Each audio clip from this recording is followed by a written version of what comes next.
आज म बनाउँदैछु मासुको झोल रेसिपी। मासुको झोल बनाउँदैछु म। भाँडोमा मैले तेल बसालिसकेको छु। तेलमा फुर्नको लागि मैले लिए थोरै ज्वानो, थोरै मेथी, थोरै जिरा, त्यसपछि एउटा सुकेको खुर्सानी यसरी हातले चिमोटेर मैले राखेँ। त्यसपछि मैले गरम मसला लिएको छु थोरै।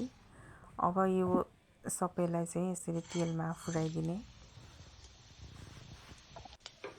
यसरी हल्का कालो कालो भएपछि चाहिँ यसमा मासु राख्दैछु। मासुलाई चाहिँ चलाइदिने। यसरी चलाउने। मासुलाई एकछिन हामीले फ्राई गर्नुपर्छ। फ्राई गरेपछि मिठो हुन्छ यसको टेस्ट। यसरी हल्का ब्राउन हुने गरी फ्राई गर्ने मासु।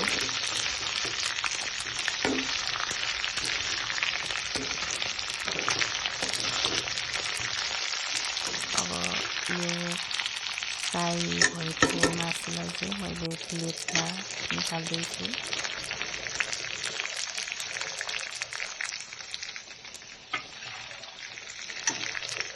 यो मासु आधा पाकिसकेको छ।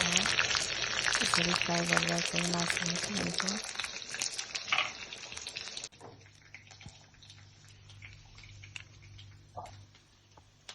यसरी प्लेटमा मैले निकाल्दिएँ र त्यही तेलमा अब म काटेको प्याज राख्दैछु। प्याजलाई चलाइदिने, हल्का फ्राई गर्ने।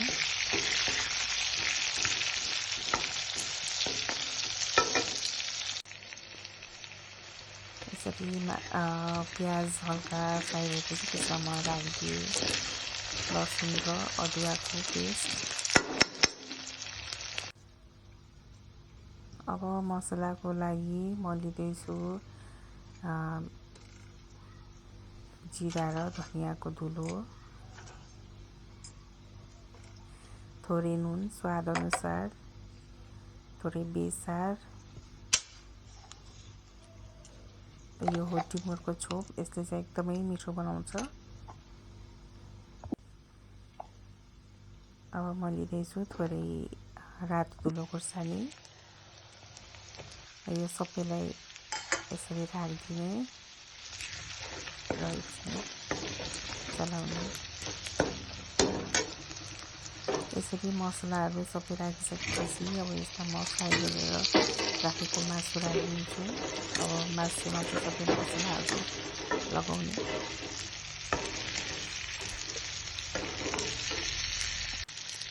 यसरी चलाइदिने। अब मसलाहरू सबै लागिसकेको छ। मासु पनि आधाभन्दा बढी पाकिसकेको छ। अब यसमा चाहिँ म राख्दैछु काटेर राखेको टमाटर। धेरै टमाटर म राख्दिनँ, थोरै टमाटर राख्छु। र अब थोरै काटेको प्याजको काट त्यो पनि राखिदिएको र अब यसलाई म पानी राखेर पकाउँछु। यसरी ढाकेर एकछिन 5 मिनट जस्तो राखिदिने। 5 मिनट भइसकेको छ। यो देख्न सक्नुहुन्छ पाकिसकेको छ। टमाटर पनि पाकिसकेको छ। मासु पनि पाकिसकेको छ। अब यसको चाहिँ टमाटर हल्का फिटेर चलाइदिने।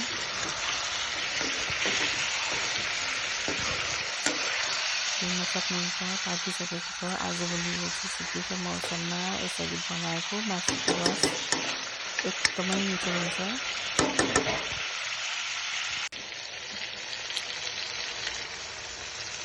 मासु पाकिसकेको छ। अब यसमा आफूलाई चाहिने जति पानी राख्ने झोलको लागि।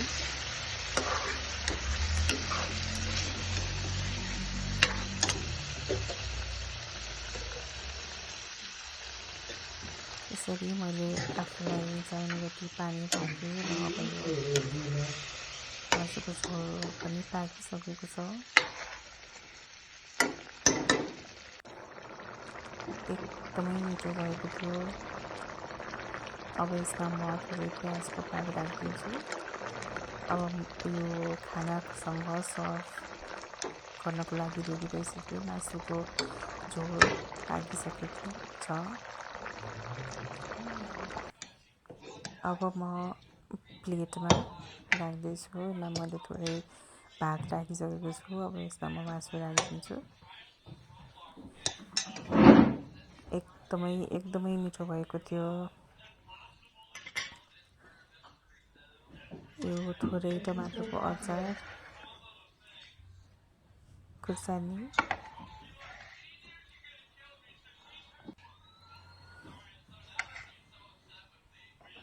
अब मसँग अमलाको अचार पनि थियो, त्यो पनि राखेँ मैले। एकदमै मिठो छ यो अमलाको अचार। अब म खाना खाँदैछु। मैले एकदमै मिठो भएको थियो यो मासुको झोल र भात।